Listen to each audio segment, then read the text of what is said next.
이변에 이변이 속출하는 카타르 월드컵은 즐겁게 보고 계시나요? 아시아팀이 유럽 강호를 꺾는 이변이 연출되는 이번 월드컵에서 조만간 한국 대표팀에서도 대이변이 연출되기를 기다리고 있는 분들이 많을 텐데, 한국 축구대표팀은 아주 오래전부터 아시아의 호랑이라는 이름으로 불려왔습니다. 대표팀의 엠블럼 역시 백호가 그려져 있는데, 생각해보면 우리나라와 호랑이는 때려야 뗄 수 없습니다. 단군 신화부터 호랑이가 등장하죠. 뿐만 아니라 어떤 사물과 민족의 연결고리는 언어에서도 찾아볼 수 있는데, 호랑이 담배 피우던 시절이니 호랑이에게 물려가도 정신만 차리면 산다느니 잠자는 호랑이 코털 등등 호랑이와 관련된 말은 많습니다. 또 일례로 한반도 지도를 가만히 들여다보면 호랑이와 닮았다 해서 호랑이는 우리나라를 대표하는 맹수로 꼽힙니다. 그런데 우리나라에서 호랑이는 1921년 경주 대덕산에서 포획된 후 야생에서 아예 자취를 감춰버렸는데, 조선시대에는 궁궐까지 침범했던 이 맹수의 왕 호랑이는 어쩌다 한국에서 사라져버린 것일까요?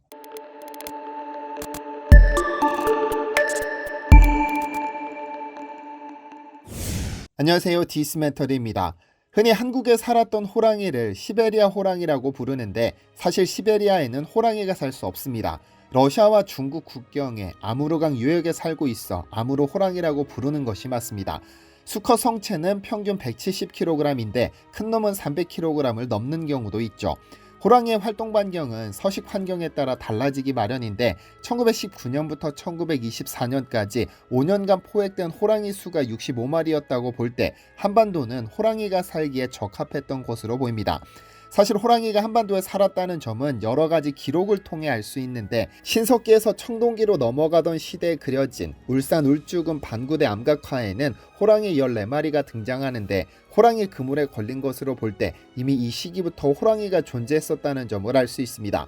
그러다 조선시대로 접어들면서 인구가 증가하고 농경지가 확대되면서 맹수인 호랑이와 인간의 접촉 범위가 많아지기 시작했는데, 이 때문에 호랑이에 의한 피해도 증가하게 되죠. 모멸의 조선사라는 책은 조선시대에는 10명 중 3명이 호랑이에게 물려 죽었다는 무시무시한 통계를 전하고 있고, 1894년부터 약 3년간 조선을 방문했던 이사벨라 버드 비숍 여사는 조선은 정말 호랑이가 많은 나라이다, 조선에서는 1년에 반은 호랑이에게 물려 죽은 사람 문상 다니고 반은 호랑이 사냥을 다닌다는 중국 속담이 있을 정도다라고 쓰고 있을 만큼 인간은 조선시대 호랑이의 밥이었습니다.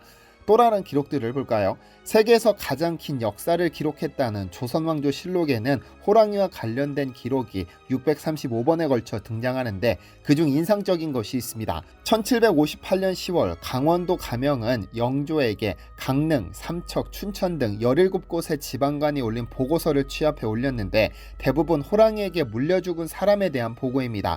내용을 보면 강릉 3명, 삼척 8명, 춘천 7명, 고성 4명, 낭천 6명, 정선 13명 등등 강원도민이 밤중에 호랑이에게 물려 죽거나 낮에 산에 나무를 하러 갔다가 또는 밭에서 일하다가 물려 죽었습니다. 이건 특별한 일도 아닙니다. 4년 전에는 경기도에서 4월 한 달에 120명, 강원도에서는 10월 한 달에 81명이 호랑이에게 물려 죽었다는 사실이 기록됐습니다. 이 시기 적어도 수천 명이 호랑이를 피해가지 못한 겁니다. 구한말 조선으로 온 외교관이자 의사였던 H.N. 알렌은 조선 견문록에 조선해와 처음 집도한 수술은 호랑이 공격을 받은 사람의 팔을 잘라내는 수술이었다고 쓰고 있는데, 이러한 기록들을 취합해보면 한반도에 호랑이가 얼마나 많았는지 알 수 있습니다.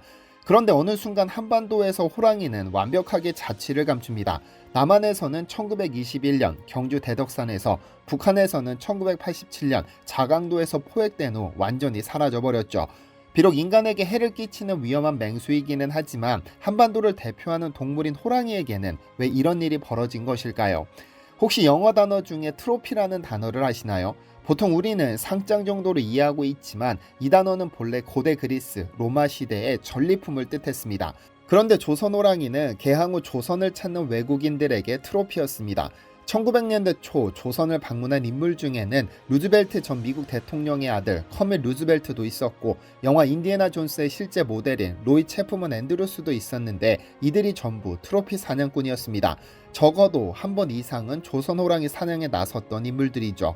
그런데 일제에 비하면 이 서양인들은 3발의 피에 불과합니다. 왜냐하면 일제는 정호군, 즉 호랑이 정벌대를 조선으로 보내 대대적으로 호랑이 사냥을 실시했으니까요. 1917년 일본인 사업가 야마모토 다다사부로는 조선 호랑이 사냥 행사를 개최했는데, 당시 일본은 근래 점점 퇴폐해가는 우리 제국 청년의 사기를 높이기 위해 행사를 펼친다며 대대적으로 홍보에 나섰습니다. 그리고 11월 17일부터 한 달간 벌인 사냥 결과 호랑이 2마리를 포함 표범, 곰, 멧돼지, 늑대, 사냥, 노루 등등 조선의 거의 모든 야생동물을 잡았고 이들을 직접 시식하기도 했죠. 그런데 알고 보면 일본인들이 호랑이 사냥에 환장했던 것도 이유가 있습니다. 잠시 언급했듯 호랑이는 서식 환경이 맞지 않으면 살 수 없는데, 일본은 원래 자연적으로 호랑이가 살 수 없는 땅입니다.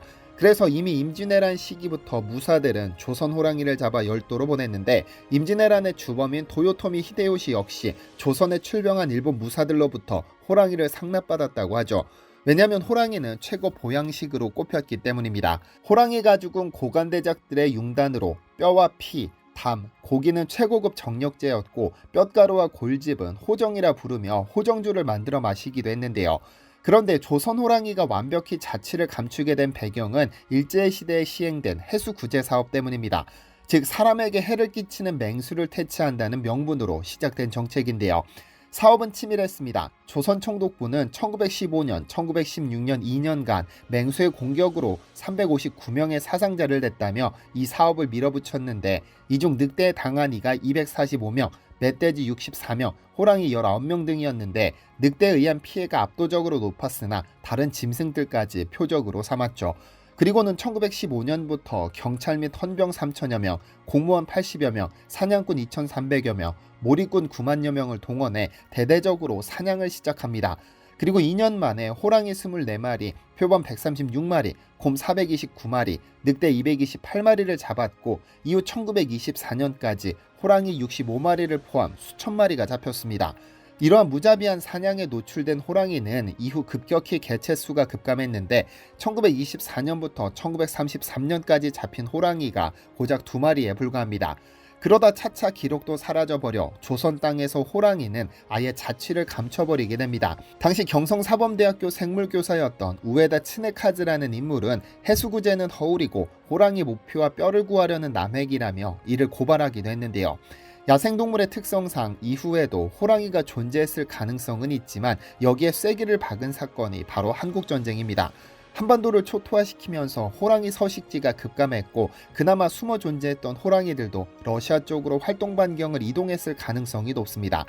만약 일제가 아니었다면 우리의 호랑이는 멸종하지 않았을까요? 이양 서울대 수의대 교수는 호랑이 절멸의 책임을 일제 탓만으로 돌리는 것은 적절하지 않다고 생각한다고 의견을 밝혔습니다. 일제 해수구제 정책이 결정타를 가하기는 했으나 이미 호랑이 개체수는 체계적인 호랑이 포획 정책을 편 조선시대에 급감했다는 것인데요. 그는 한반도가 일제의 식민지가 되지 않았다 가정하더라도 우리는 이 땅에서 호랑이가 살도록 내버려 두었을 것으로 생각이 들지 않는다는 의견을 밝히기도 했습니다. 해수구제 사업에 대해 일각에서는 호랑이에 대한 피해가 컸기 때문에 일제가 잘한 일이다라고 주장합니다. 하지만 그것이 일제가 선택하는 것이 과연 합당한 것인지에 대해서는 이견이 있습니다. 또한 호랑이가 목적이었다면 호랑이만 잡았으면 됐는데, 그 이외의 야생짐승, 즉 아무르 표범을 포함 동경이, 삽살개, 독도강치, 반달곰, 불곰, 사슴, 아무르 늑대 등등이 멸절된 것은 너무나 가슴 아픈 일입니다. 호랑이가 살지 않아 그저 그림으로만 감상해야 했던 일본인들이 그토록 많은 호랑이를 잡아간 것은 어쩌면 호랑이와 같은 기계를 가진 조선인의 정신을 완전히 무너뜨리려던 야비함은 아니었을까요? 다행히 현재는 사라진 동물을 되살리기 위한 노력이 이어지고 있습니다. 해수구제로 인해 어마어마한 피해를 입었던 반달가슴곰은 2004년부터 시작된 복원 사업으로 꽤 많은 개체수를 복원한 것이 대표적입니다. 검은 호랑이의 해가 얼마 남지 않은 지금, 오랜 시간 우리와 함께한 한반도의 동물들이 언젠가 우리 곁으로 돌아올 수 있기를 바라는 마음으로 오늘 영상을 제작해봤습니다.